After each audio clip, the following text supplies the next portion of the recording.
জয় নিতাই, জয় গৌরসুন্দর, হরি ওম তৎসৎ। সুধী কৃষ্ণ ভক্ত মন্দিরে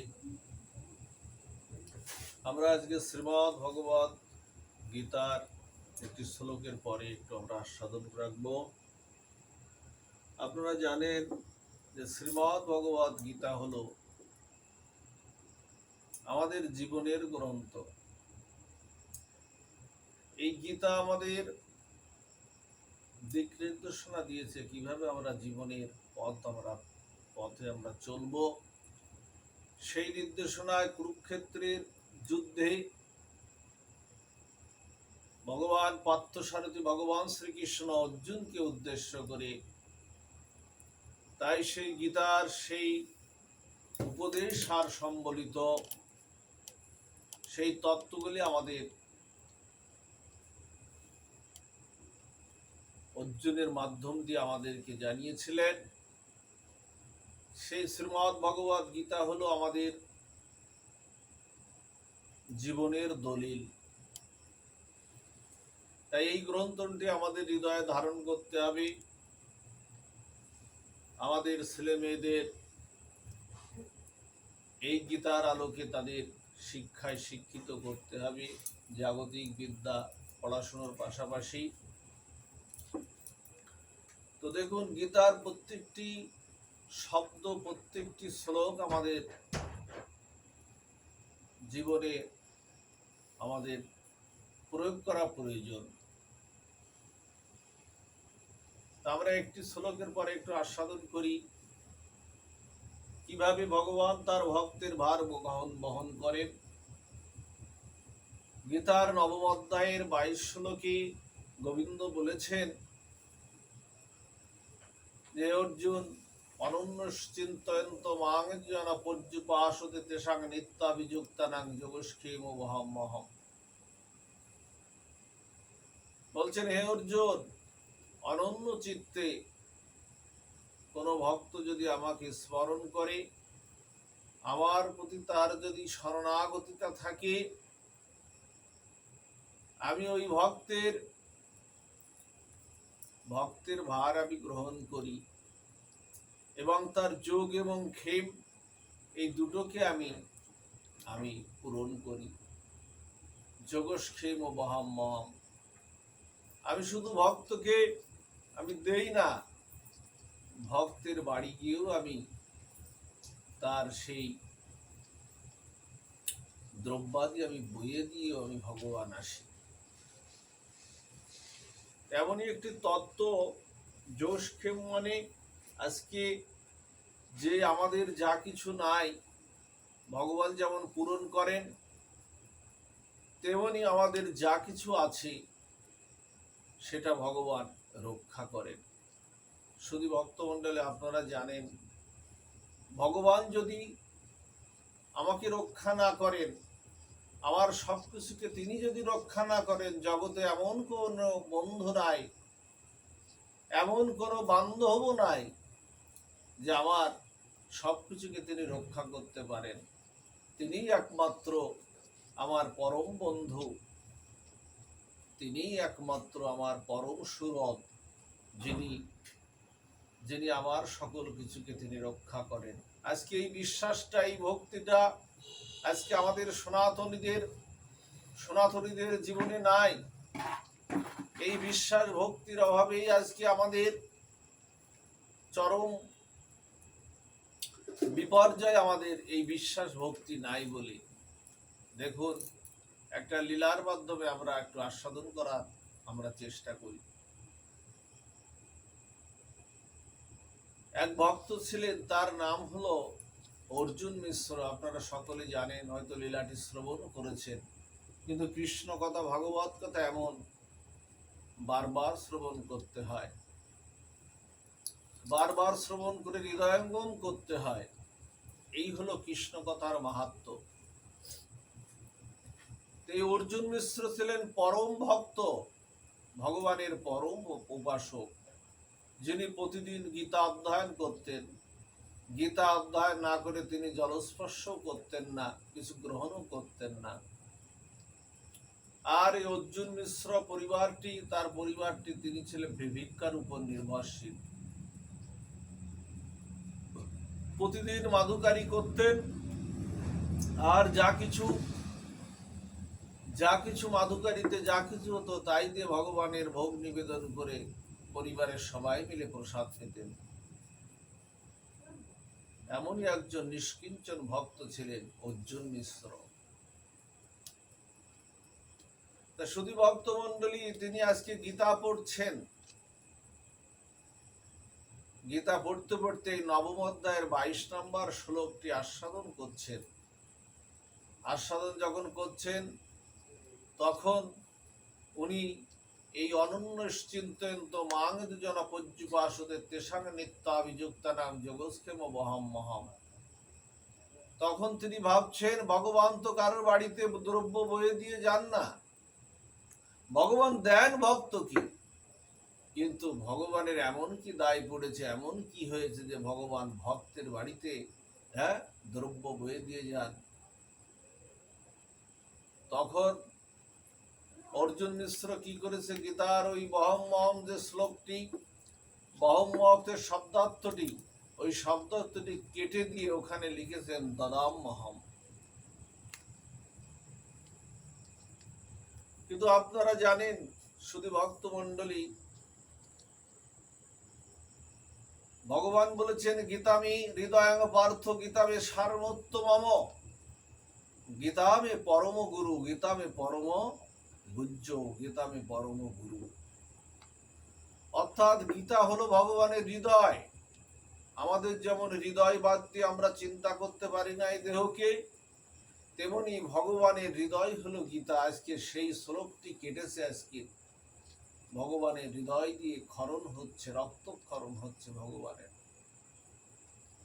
আমাদের যেমন দেহতে কোথাও কাটলে যেমন রক্তক্ষরণ হয়, আজকে ভগবানের গীতা যেমন ভগবানের হৃদয়, সেই রক্তক্ষরণ হচ্ছে ভগবানের। অর্জুন মিশ্র বেরিয়ে গেছে, সেখানে দদাম মহম লিখে অর্জুন মিশ্র বেরিয়ে গেছে মাধুকারি করতে। ভগবান আজকে ভক্তের কাছে পরীক্ষা দিচ্ছেন। ওমা, শুধু ভগবানের সামনে আমরা পরীক্ষা দেই না, ভগবান যেমন আমাদের পরীক্ষা নেন আজকে ভক্তের দুয়ারে, তেমনি ভগবানও আজকে পরীক্ষা দিচ্ছেন। আজকে আমি যা লিখেছি, আমি যা বলেছি, আজকে সেটা যদি সত্য প্রমাণ না করতে পারি, আমি আমার ভক্তের কাছে ছোট হয়ে যাব, আমার বাক্য মিথ্যা হয়ে যাবে। এই জন্য ভগবান আজকে ভক্তের দুয়ারে পরীক্ষা দিচ্ছেন। কেমন? অর্জুন মিশ্র যখন ভিক্ষা করতে বেরিয়েছেন, সেদিন কি দুর্দৈব, সেদিন আর ভিক্ষা মেলেনি, সেদিন আর ভিক্ষা মেলেনি। যখন দুপুর গড়িয়ে সূর্য মধ্য গগন থেকে গড়িয়ে যখন বিকাল বেলা হয়ে যাচ্ছে, তখন অর্জুন মিশ্র বড় ক্লান্ত শ্রান্ত অবস্থায় একটি বৃক্ষতলে আশ্রয় নিয়েছেন। বৃক্ষতলে আশ্রয় নিয়ে অর্জুন মিশ্র ভাবছেন, আজ তো কিছু পেলাম না। তখন শ্রীহরির চিন্তা করতে করতে, ভগবানের চিন্তা করতে করতে ক্লান্ত শ্রান্ত অবস্থায় ঘুমিয়ে পড়েছেন। ভগবান বলেছেন, আমার যে চিন্তা করে তার চিন্তাটা আমি গ্রহণ করি, আমার যে চিন্তা করে তার চিন্তাটা আমি নিজে ভক্তের চিন্তা গ্রহণ করি। আমার ভক্তের কখনো পতন হয় না, লয় হয় না, ক্ষয় হয় না। আমি আমার ভক্তকে, মা যেমন তার ছোট্ট সন্তানকে যেমন বুকে আঁকড়ে রাখে, আমি আমার ভক্তকে তেমন করে আমি বুকে আঁকড়ে রাখি। আজকে শ্রীহরির চিন্তা করতে করতে বৃক্ষতলে ঘুমিয়ে পড়েছে অর্জুন মিশ্র। এদিকে ভগবান আজকে ভক্তের দুয়ারে পরীক্ষা দিচ্ছেন, কিছুই পায়নি। হঠাৎ করে অর্জুন মিশ্রের বাড়িতে দুটো সন্তান গিয়েছে, দুটি ছেলে গিয়েছে। চাল ডাল শাক সবজি কত কিছু দ্রব্যাদি যা যা লাগে ভক্তের, যা যা লাগে পূজার জন্য, হ্যাঁ, আহারের জন্য যা যা লাগে সব কিছু নিয়ে আজকে অর্জুন মিশ্রে বাড়িতে দুটি আজকে সন্তান গিয়েছে। একটি শ্যামল বর্ণ, একটি ধবধবে পরিষ্কার। এই দুটি সন্তান, দুটি ছোট্ট বালক গিয়েছে। অর্জুন মিশ্রের দরজায় কড়া নাড়ছে। অর্জুন মিশ্র বাড়িতে নাই। অর্জুন মিশ্রের সহধর্মিণী তাদের দিকে এক পলক দৃষ্টিতে তাকিয়ে ভাবছে, কে গো তোমরা, কে গো তোমরা? তোমাদের দেখে মনে হয় তোমাদের অনেক দিন ধরে চিনি, যেন জন্ম জন্মান্তরের সম্বন্ধ তোমাদের সাথে। ওমা, সম্বন্ধ তো ভগবানের সাথে আমাদের। সংসারে গড়েছি আমরা মায়ার সম্বন্ধ, কিন্তু প্রকৃত সম্বন্ধ হলো ভগবানের সাথে। আমরা ভগবান থেকে এসেছি, ভগবানের চরণ থেকে এসেছি, আবার ফিরে যাব ভগবানের চরণে। আমরা গোবিন্দের অংশ, সনাতন অংশ।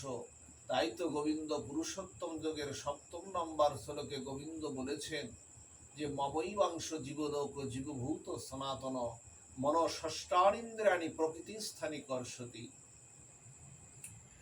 হে জীব, তোমরা আমার চরণ থেকে এসে, তোমরা আমার সনাতন অংশ। আবার ফিরে যেতে হবে আমাদের ভগবানের চরণে। যখন বলছে তোমরা কোথা থেকে এসেছো, বলছে শান্তির গোয়ালপাড়া আমাদের গ্রাম। বলছে এত কিছু দ্রব্যাদি, বলছে তোমার স্বামী আজকে তার রাজ দরবারে ভিক্ষায় গিয়েছিল। তোমার স্বামী এত কিছু দ্রব্যাদি পেয়েছে, বইতে পারছিল না বলে আজকে আমাদের দিয়ে আজকে বহন করিয়েছেন। তাই আমরা তোমার স্বামীর এই দ্রব্যাদি আমরা দিতে এসেছি, তোমরা গ্রহণ করো। হঠাৎ করে অর্জুন মিশ্রের সহধর্মিণী দেখছে সমস্ত দ্রব্যাদি যখন নামিয়েছে, কাঁধ থেকে পিঠ থেকে যখন নামিয়েছে, হঠাৎ করে দেখছে শ্যামল বর্ণ ছেলেটি তার বুকে এবং পিঠে রক্তক্ষরণ হচ্ছে, কাটা দাগ, রক্তক্ষরণ হচ্ছে। বলছে এমন করে তোমায় কে মারলো, তোমাদের কে প্রহার করেছে, এমন করে কে প্রহার করেছে? তখন অর্জুন মিশ্রের স্ত্রী বলছে, কে প্রহার করেছে বলো। তখন ওই ছেলে দুটি বলছে, আমরা বইতে পারছিলাম না বলে আমাদেরকে তোমার স্বামী প্রহার করেছে। যখন এমন কথা বলল, তখন অর্জুন মিশ্রের সহধর্মিণী ভাবছে, আমার স্বামী একটা পিপীলিকাকে পর্যন্ত আঘাত করে না।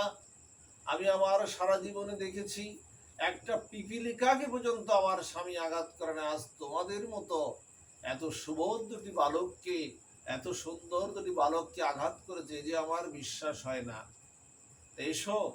এসো তোমাদের আমি একটু সেবা শুশ্রূষা করি, রক্তটা একটু মুছিয়ে দিয়ে তোমাদের একটু সেবা করি। বলছে, না গো, আমাদের সেবা, তোমার সেবা নেওয়ার সেই সময় আমাদের নাই। আমরা গরু চড়াই। তুমি যে তোমাদের ঠিকানাটা বলে যাও, কে তোমরা? তোমাদের দেখে তো বড় মায়া লাগে, কে তোমরা বলো? তো বলছে, শান্তির গোয়ালপাড়া আমাদের গ্রাম, পোস্ট নিকুঞ্জবন, জেলা মথুরা। এই বলে চলে গেল।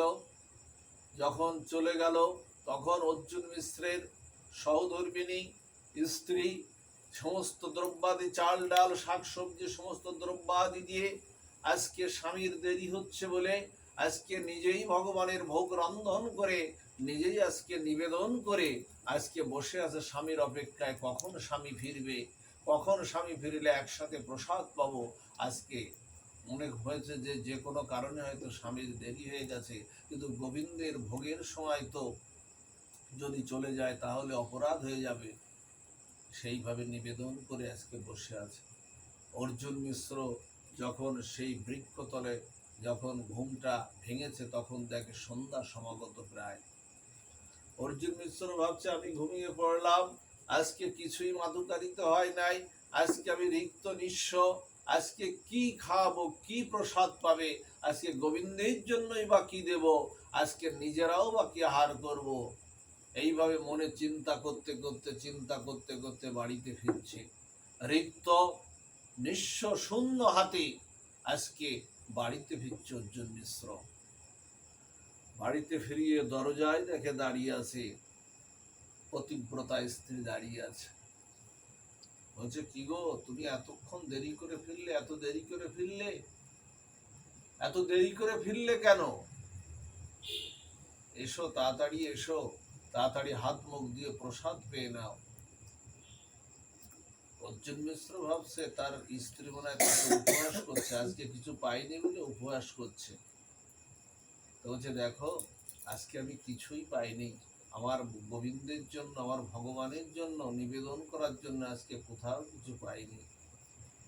বলছে, কি বলছো তুমি? তুমি আজকে রাজ দরবারে ভিক্ষায় গিয়েছিলে, এত কিছু পাঠিয়েছো, এই দেখো সমস্ত দ্রব্যাদি, বস্তা বস্তা দ্রব্যাদি পড়ে আছে, এত কিছু পাঠিয়েছো, হ্যাঁ, আর তুমি বলছো? তা বলছে, কে দিয়ে গেল? তা বলছে, তুমি বইতে পারছিলে না বলে দুটি ছেলেকে দিয়ে পাঠিয়েছো, তাদের পিঠে আঘাত করেছো, তারা বইতে পারছিল না। আমি মনে মনে ভাবছিলাম যে তুমি কখনো একটা পিপিলিকাকে আঘাত করনি, আবার বুঝলাম যে হয়তো করতেও পারো।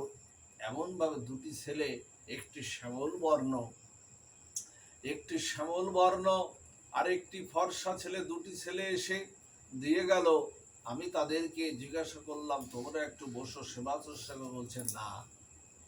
বলছে, না না, আমাদের অনেক কাজ, আমরা গ্রামে গরু চড়াই, আমরা রাখাল বালক, আমরা গরু চড়াই। বলছে, না না, আমাদের সময় নাই, পরে আর একদিন আসবো। তুমি তোমার স্বামীকে বলো আমরা এসে সবকিছু দিয়ে গেছি, তুমি বলো। ভগবানের কি অপার করুণার লীলা, জগৎ সংসারে তার যে লীলা, তার যে করুণা, তার যে কৃপা, সেই কৃপা আমরা হাত পেতে নিতে পারি না। আমরা নিজেরা চেষ্টা করি, নিজের চেষ্টায় আমরা দাঁড়ানোর চেষ্টা করি, কিন্তু গোবিন্দর করুণা কৃপা আমরা হাত পেতে নিতে পারি না। তিনি তো হাত বাড়িয়েছেন, তিনি তো আমাদের দিকে হাত বাড়িয়েছেন। বৈকুণ্ঠ থেকে জগন্নাথ বললেন যে কেউ যদি আমার পথে এক পা অগ্রসর হয়, আমি জগন্নাথ বৈকুণ্ঠ থেকে সেই ভক্তের করুণা ধারায় শত সহস্র পদ নেমে আসি। এই হলো আমাদের ভগবানের কথা। ওমা, আমরা যে জগন্নাথ ক্ষেত্র, আমরা নীলাচলে যাই, ওটা কিন্তু কোনো পৃথিবীর কোনো অংশ নয়, ওটা হলো সাক্ষাৎ বৈকুণ্ঠ। ওটা বৈকুণ্ঠেই আমরা যাই। জগন্নাথ কৃপা করে আমাদেরকে বৈকুণ্ঠে নিয়ে যান। ওটাকে যদি মনে করে কেউ পুরী, যদি এই পৃথিবীর অন্তর্গত মনে করে, বৃন্দাবনকে, নবদ্বীপকে যদি পৃথিবীর অন্তর্গত মনে করলেই কিন্তু অপরাধ এসে যায়।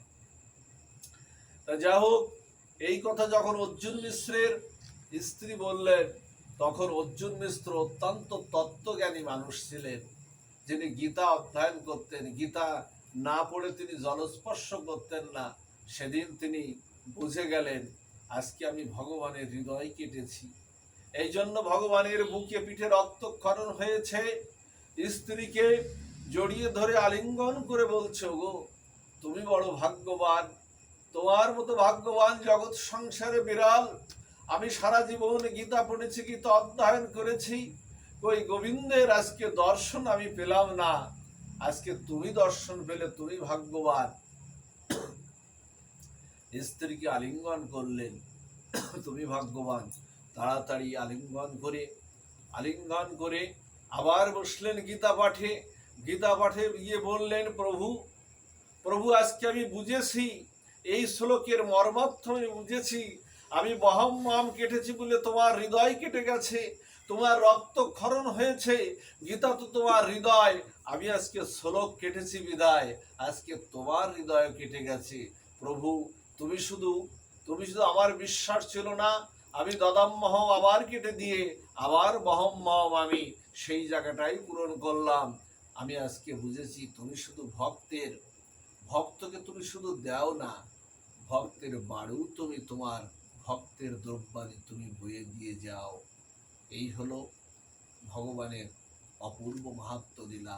আমাদের সেই বিশ্বাসটা গীতার শ্লোকের পরে, সেই বিশ্বাসটা, সেই শরণাগতিটা সেটা যেন থাকে। তাহলেই আমরা গীতা আশ্রয় করে আমরা গোবিন্দকে আমরা দর্শন করতে পারবো। জয় রাধে, জয় নিতাই, জয় গৌর সুন্দর।